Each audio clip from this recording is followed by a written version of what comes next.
PEP programs have been developed through Santa Monica University in conjunction with some of the best knee surgeons in the world. It aims to assist with return to sport following injury and with appropriate warm-up drills to prevent injury. The purpose of this video is to run through this program and its main principles.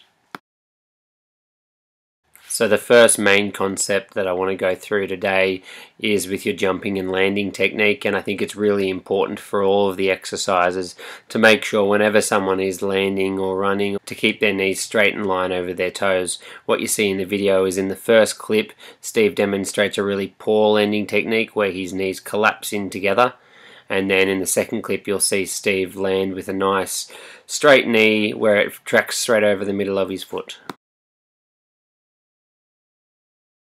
The next image shows Steve landing with his knees hyperextended.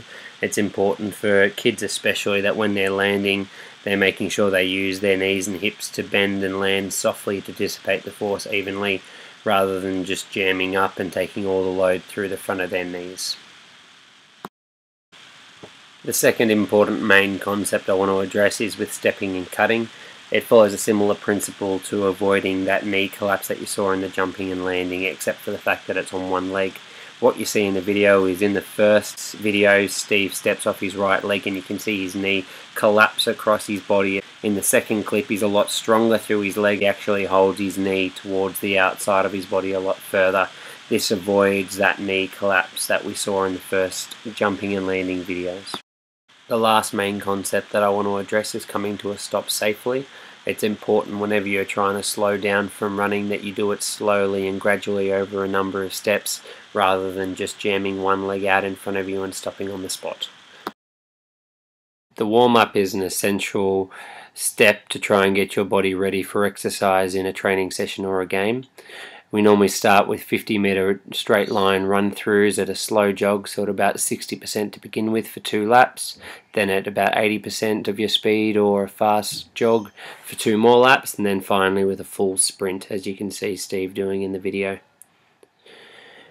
After those have been completed, we then do some sideways run-throughs, normally at about 20 to 30 meters one way, and then switching to the other direction and continuing for the full 50 meters in the other direction. Following that, a slow backwards run for about 2 sets of 20 meters is normally enough to warm the person up. The last 2 exercises are firstly a set of 10 air squats just to try and get your lower limbs a little bit more warm. Notice how Steve's back is nice and straight as he does the exercise. And finally a leg swing, both straight forwards to backwards and then side to side to warm up both the front, back, outside and inside of the hips.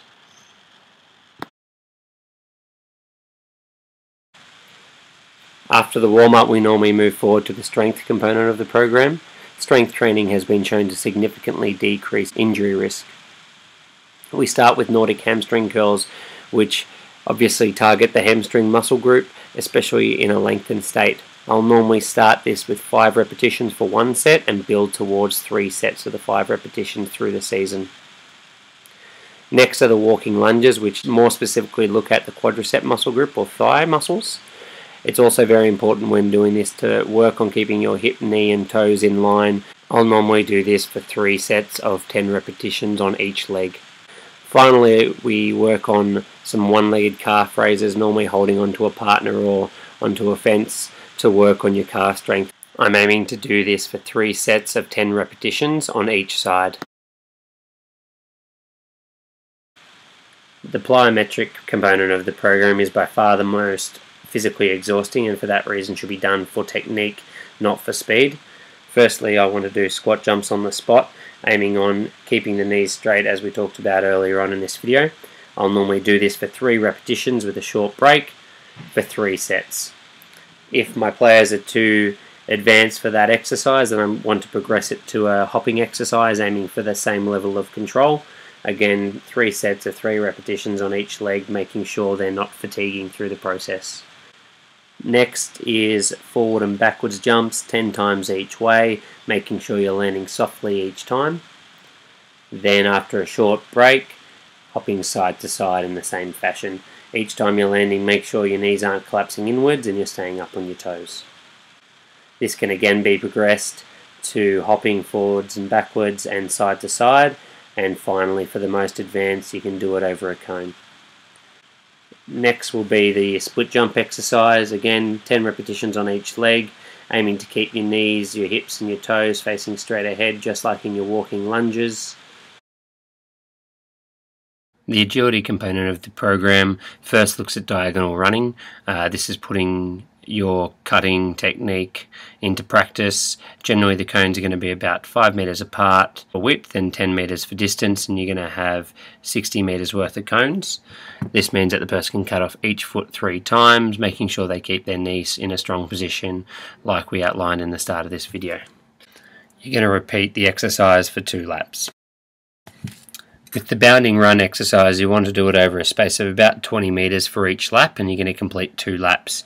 Your goal is to develop as much force through each leg to push off as hard as you can, keeping your knee driving straight upwards, and then on each landing making sure that you're having a nice stable landing with a soft knee. And then finally I want to add a sport-specific jumping exercise where I'm adding a second task that may be, in this case for example in netball, looking at Steve catching a ball and having to land with that strong knee position. For soccer, having someone jump up and header a ball while being hit from the side by another player. Or in rugby union, having to jump to catch a ball and having someone knock them at the same time.